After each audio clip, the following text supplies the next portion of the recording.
Nous allons transformer une boîte à pharmacie en boîte à clés. Nous allons repeindre toute la partie extérieure. À l'intérieur, on va appliquer dans le fond du papier que nous allons apprendre à vieillir. On va ensuite accessoriser pour pouvoir accrocher les clés. On travaillera un petit peu aussi sur l'intérieur de la porte pour faire une petite ardoise à mémo.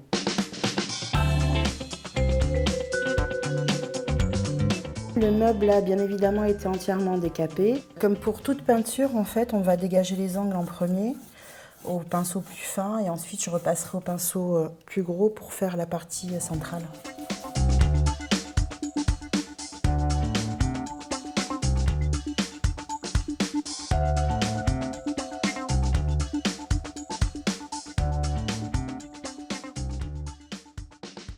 Dans l'idée d'avoir un meuble pratique, nous avons choisi de prendre une peinture à effet, qui est donc une peinture ardoise, qui fait que l'intérieur de la porte nous servira de mémo. Dans le cas d'un bois poreux, il faudra mettre une sous-couche.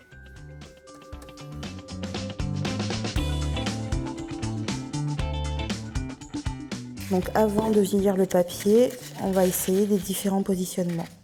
Il serait intéressant pour conserver l'harmonie du meuble d'avoir des portées qui restent bien parallèles en fait à la structure. Donc ici, on va marquer le pli en appuyant sur le papier tout autour, ce qui va me donner les marques de découpe pour tout à l'heure.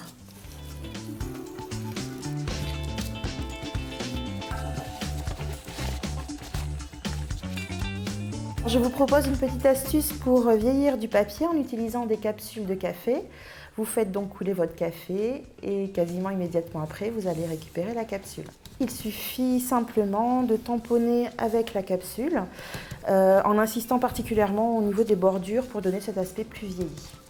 Alors maintenant que le papier de fond est sec, on va donc pouvoir l'appliquer avec une colle en spray. On se sert d'une colle en bombe. On a prévu que les feuilles se chevauchent légèrement. Pour installer les supports de clés, nous allons positionner des baguettes et utiliser une colle néoprène ou chimiprène. Donc c'est une colle qui est semi-liquide, on va pouvoir la disposer en vague. On va positionner la baguette sur la jointure des deux papiers.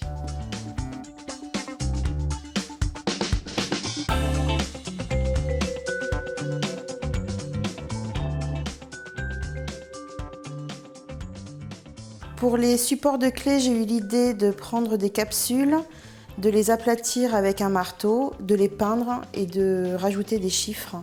Donc en fait, l'idée est de positionner les capsules sur les barres en bois.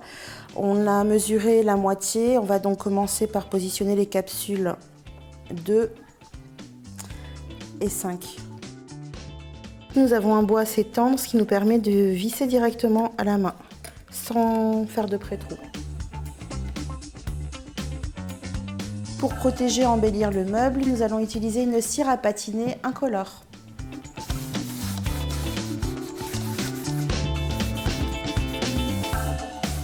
Pour lustrer, on peut utiliser soit un chiffon, soit à la brosse, sachant qu'on a un brillant plus soutenu avec la brosse.